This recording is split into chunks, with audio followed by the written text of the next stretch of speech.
Işıkları kanday? Жақсы ата. Okup atasın mı? Ооба. Seni kişi olatken dep ayakta bir adamdan bir kitap degen balдар var. Okusun dep jönötpedin de. Bizden ne ayılda okat bolup atat. Tegirmenге barıp un tartpasak үйde да un kalmay kaldık. Баягы Төлөнбай акеңдин суу tegirmeni иштеп атат.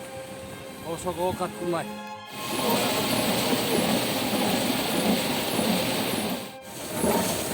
Майда чыгатабы керек чыгатабы. Деле бала мурс чагыш болуп калсын.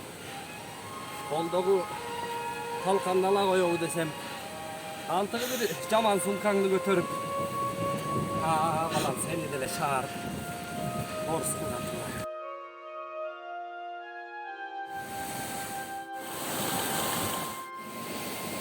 Assalamu alaikum. Aleykümselam. Yol bolsun. Tartanda atpay. Oo. Egin alıp geldik yine. Ya bolsun gelingizler. Düşük kanda Yaxşı mı? Demeydegi. Ova Kudayga şükür. Demeydegiden bu yıl ayabayacakça. Жалгыз tegirmençi menmin. Kaç yıl oldu tegirmen takkan? 15 yıldan açtı. Koşma yıllardan beri gelip hazır iştim bol vatkan uçurup gedekti gördünüz.